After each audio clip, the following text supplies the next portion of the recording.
Ya, benarkah isu mengambil alih PDI Perjuangan serius atau hanya rumor belaka? Kita akan membahasnya bersama dengan juru bicara PDI Perjuangan Aryo Seno Bagaskoro. Akan bergabung nanti relawan Jokowi Mania Immanuel Ebenezer, serta ada analis politik kedai kopi Henry Satrio. Mas Henry, Mas Seno, selamat malam. Malam, Mas. Ya, terima kasih atas waktunya bersama kami di Prime Time News. Langsung ke Mas Seno. Mas Seno, PDIP ada upaya untuk mengambil alih PDIP. Apakah pernyataan ini bisa dibuktikan ataupun dipertanggungjawabkan, Mas Seno? Ya, kalau kita bicara tentang kondisi politik hari ini, itu kan banyak sekali rumor-rumor yang awalnya memang rumor, lalu menjadi mendekati kebenaran. Seperti persoalan yang menimpa saudara-saudara dan kawan-kawan kita dari peristiwa pengunduran diri Pak Erlangga Hartarto, ini kan sesuatu yang sangat anomali sebenarnya. Artinya di tengah Golkar sangat berprestasi dalam pencapaian politik di pemilu kemarin, berhasil untuk menduduki peringkat kedua dalam pemilihan legislatif, lalu ujung-ujungnya kemudian tiba-tiba tidak ada hujan, tidak ada angin mengundurkan diri. Susah untuk kita menemukan alasan politik apapun saat bicara tentang prestasi misalnya, selain adanya intervensi cawe-cawe kekuatan lain. Sehingga tentu saja ini yang dibaca oleh publik. Nah, bicara dengan kondisi itu dulu beberapa bulan yang lalu baru rumor. Dibicarakan oleh banyak orang, seakan-akan akan terjadi seperti itu, bahwa langkah-langkahnya akan bermuara ke sana, lalu tiba-tiba hari ini menjadi suatu kenyataan. Nah, dalam konteks misalnya situasi yang sedemikian rupa cepat berubah, dalam konteks situasi di mana rumor-rumor itu banyak mendekati kebenaran, maka saat kami mendengar ada desas-desus bahwa PDI Perjuangan kedaulatannya akan diganggu, kita langsung merespon dengan salah satunya misalnya setiap minggu kita lakukan langkah untuk menyolidkan seluruh barisan partai dengan melakukan apel siaga satgas. Kita ingin pastikan bahwa untuk mengenang sejarah, pada masa reformasi dulu kami mengalami peristiwa kuda tuli, di mana kedaulatan partai, kehormatan partai, otonomi partai itu diganggu oleh kekuatan lain. Maka yang terjadi malah arus balik sejarah, di mana partai menyatu dengan gerakan rakyat dan ternyata membuktikan sebagai partai yang sah, kita mampu bertahan di tengah gelombang itu. Sehingga hari ini pun siapapun yang kemudian memunculkan situasi tersebut, itu kami rasa harusnya tidak dilakukan, karena seluruh partai-partai politik saya rasa punya kehormatan dan kedaulatan yang harus dihormati. Termasuk kami sebagai sebuah partai, kami juga memiliki ketetapan hukum dan kedudukan yang sah untuk bisa mempertahankan kedaulatan itu. Itu Mas, kalau dari kami. Oke, Bang Noel juga sudah bergabung. Bang Noel, selamat malam. Malam. Ya, Bang Noel, tidak hanya Hasto Kristianto, Bu Mega bahkan sekarang menyebutkan memang ada pengambil alihan Partai Demokrasi Indonesia Perjuangan atau PDIP itu. Hasto bahkan menyebut Jokowi mau mengambil alih PDIP, bahkan bisa merinci bagaimana cara pengambil alihan itu. Tanggapan Anda, Bang Noel? Loh, dari dulu apa yang bisa dipercaya apa yang diucapkan Hasto? Dari waktu nuduh Pak Prabowo ingin menyekek dan menampar wakil menteri dan sebagainya. Artinya ya saya nggak ngerti kualitas sekelas sekjen partai besar cuman hanya melemparkan hal-hal yang sifatnya gosip itu kan tidak bagus. Seharusnya disampaikan aja siapa sumbernya. Kan selalu ada sumber menteri yang menyampaikan, ya, sampaikan aja. Apalagi tadi disampaikan bahwa ada cawe-cawe kekuasaan dan sebagainya. Nah, menurut saya PDIP harus lebih dewasa lah. Jangan juga menyampaikan basisnya hanya basis kayak infotainment. Ini kan partai ideologis.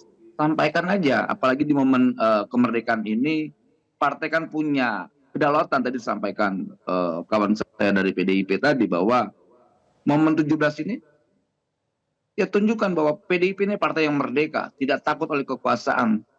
Itu dong, jangan hanya isu. Yang akhirnya yang kita bahas isu terus. Kalau partai ideologis langsung aja, jangan khawatir, jangan takut. Apalagi tadi disampaikan bahwa kami punya sejarah di 96 udah tulis. Saya salah satu pelakunya saat itu. Jadi gimana situasinya itu berbeda dengan sekarang. Kita melawan kekuasaan yang sangat otoriter, diktator, di mana demokrasi sangat buntu, ada kebuntuan demokrasi saat itu. Lah hari ini multi partai, demokrasi sangat terbuka, apapun suara-suara terkait hal-hal yang kritis ya dilindungi oleh undang-undang dan itu dipraktekkan oleh undang-undang itu sendiri. Jadi saya rasa ini momennya kemerdekaan itu benar-benar bisa diimplementasikan lah. Jangan sampai rusak kemerdekaan kita hanya persoalan kayak begini-gini nih. Apalagi persoalan demokrasi kan PDIP kan bicara tentang demokrasi, ya udah bicara aja sih, jangan takut. Demokrasi kan mengajarkan kita untuk bebas, bebas berbicara, bebas menyampaikan pandangan dan pendapat. Jadi saya rasa Bu Mega sebagai guru bangsa harus menyampaikan hal yang lebih ideologis lah. Jangan cuma isu.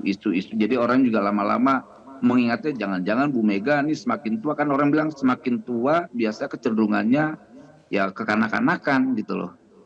Jadi menjadi balik gitu loh. Oke, saya ke Mas Hendy. Mas Hendy, terlepas benar atau tidak ada pengambil alihan itu, menurut Anda apakah ada kepentingan Pak Jokowi mau mengambil PDIP? Ya, saya rasa desas-desusnya tidak perlu diperjelas ya, Mas Kevin.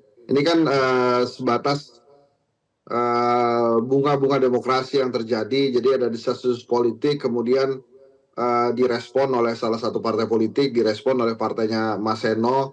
Bahkan tadi Bang Noel langsung mengatakan bahwa silakan saja PDI Perjuangan menyampaikan apa yang harus disampaikan, kan demokrasi. Jadi menurut saya kalau kemudian Ibu Mega berpendapat seperti itu, ada desas-desus seperti itu, tidak lain tidak bukan, kalau menurut saya salah satu solusi untuk memperjelasnya memang adalah pertemuan antara Jokowi, Megawati, dan Prabowo, sehingga memang desas-desus kegelisahan partai politik saat ini tidak membuncah kemana-mana karena persoalan di Partai Golkar misalnya. Partai Golkar sendiri pun kita worried, tapi ternyata udah jalan, udah move on tuh mereka, bahkan akan melaksanakan Munas.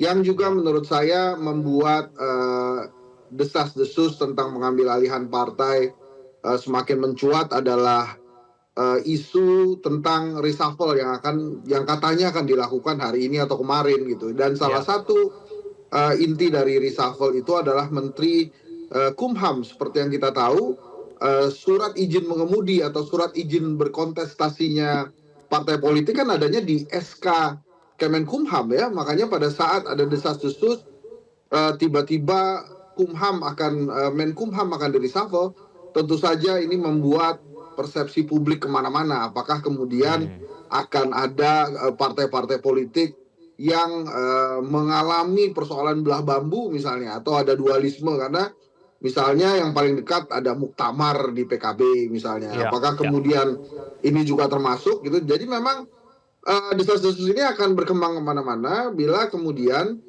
publik menggatuk-gatuknya atau menyambung-nyambungkan peristiwa-peristiwa politik yang terjadi maupun dibocorkan atau dispilkan akan terjadi. Ini kan pada saat reshuffle itu gegap gempita pemberitaannya ya, sehingga begitu dibaca ada Kumham yang akan di-reshuffle, kemudian ada Golkar yang ketua umum yang mengundurkan diri, lantas opini dan persepsi publik kemana-mana. Nah, dalam ranah demokrasi itu biasa dan boleh saja terjadi, Bang Kevin. Ya, Mas Eno, kenapa kemudian desas-desus ini direspon serius sekali oleh PDIP? Bu Mega bahkan sampai tidak jadi pensiun, menyatakan tetap akan menjadi ketua umum PDIP, Mas Eno. Ya gini, kami nyantai saja sebenarnya, Mas. Artinya yang disampaikan Ibu kemarin kan juga suasananya kita sambil bercanda, kita sambil cerita. Ibu punya cucu, sudah sebenarnya ingin fokus keluarga. Tetapi pada saat kemudian ada isu seperti itu, ini saya harus meluruskan logikanya. Inilah bentuk respon kami, inilah bentuk respon kita terhadap segala macam desas-desus tersebut, sehingga Ibu menyuarakan itu, bahwa Bu Mega dalam rangka mempertahankan kedaulatan partai, karena ada rumor-rumor itu, ada yang disampaikan Bang Noel gosip-gosip itu, ada desas-desus itu, maka respon Ibu adalah Ibu akan jadi ketua umum lagi. Artinya apa? Ini pesan yang very loud, very clear, sangat jelas, bahwa jangan coba-coba ganggu kedaulatan PDI Perjuangan. Apapun bentuknya, siapapun orangnya. Itu clear. Jadi jangan GR juga, artinya bukan semata-mata kita karena ini hanya menyasar ke satu orang, satu institusi, siapapun jangan coba ganggu kedaulatan PDI Perjuangan. Pesannya sebenarnya simpel itu. Dan Ibu merespon bahwa di hasil rekomendasi Rakernas kita yang kemarin, itu adalah salah satunya seluruh kader meminta agar Ibu Ketua Umum, Ibu Megawati Soekarno Putri berkenan menjadi Ketua Umum kembali pada saat nanti Kongres akan dilakukan tahun depan. Nah, dalam waktu kami melakukan permohonan itu dalam bentuk Rakernas, itu kan ada waktu. Ibu menimbang-nimbang berbagai situasi politik yang terjadi. Nah, dengan terjadinya atau kita membaca bersama-sama segala macam dinamika politik yang ada, termasuk yang terjadi dengan partai sahabat kita, Partai Golkar, yang terjadi dengan dinamika pilkada yang ada, maka Ibu Mega merespon dengan kita Bu Mega akan mau menjadi Ketua Umum kembali. Hanya itu sebenarnya, sesimpel itu. Jadi kalau jangan-jangan kalau kami tidak menyampaikan, kalau Ibu tidak menyampaikan dengan nada yang begitu jelas, kita ini partai yang terbiasa belak-belakan dan terbuka. Artinya kalau ada sesuatu ya kita omongkan gentle di depan, bukan terbiasa dengan politik selintat-selintut. Diam-diam tiba-tiba begini, diam-diam tiba-tiba besok ke kanan ke kiri, sennya ke kanan, beloknya ke kiri. Kita nggak bisa begitu. Ya disampaikan dengan apa adanya secara jantan. Oleh karena itu, jangan-jangan kalau tidak disampaikan oleh Ibu secara terbuka, apa yang menjadi rumor itu akan jadi kenyataan seperti yang selama ini seringkali terjadi. Kami tidak mau seperti itu. Poinnya di situ saja sebenarnya. Oke, singkat saja ke Bang Noel ya. Bang Noel, apakah suatu saat relawan Jokowi menginginkan nanti Pak Jokowi bisa menjadi Ketua Umum Partai Politik? Singkat saja Bang Noel. Ya kalau keinginan semua siapapun lah, jangankan saya, pasti Pak Jokowi juga punya keinginan menjadi pemimpin partai. Tapi maksud saya jangan juga Bu Mega pengen jadi ketua umum lantas kemudian membuat sebuah narasi seakan-akan ada partainya yang diambil oleh Pak Jokowi. Itu kan tidak baik juga. Masa sekelas Bu Mega yang pimpinan partai yang ideologis menyampaikan desas-desus yang basisnya gosip. Harusnya bicara tentang hal yang ideologis juga dong biar enak. Kan kita sudah tahu bahwa Bu Mega akan tetap menjadi ketua umum dan itu terkonfirmasi karena teman-teman saya kan di PDIP semua kayak Seno dan semuanya lah. Banyak teman saya di PDIP. Kita ini kan besar dari PDIP semua. Artinya tahu-tahu kayak gitu-gitu lagi. Gitu. Situasinya kan sudah berbeda hari ini. Kemudian fitnah-fitnahan ke Pak Jokowi dan sebagainya, saya rasa Pak Jokowi udah fokus pada kerja kok. Dia nggak mau lagi untuk begitu. Dan saya juga pernah diskusi sama Pak Jokowi mau jadi pemimpin. Enggak ini aja saya udah berat katanya. Saya begini aja udah berat. Apa yang ngurus-ngurus begituan? Tipikal saya ini pekerja gitu loh. Oke, baik. Kita akan tunggu kemudian dinamika saja akan seperti apa. Bang Noel, terima kasih. Mas Eno, terima kasih. Mas Edi juga terima kasih atas waktunya bersama kami di Prime Time News. Jelajahi cara baru mendapatkan informasi. Download Metro TV Extend sekarang.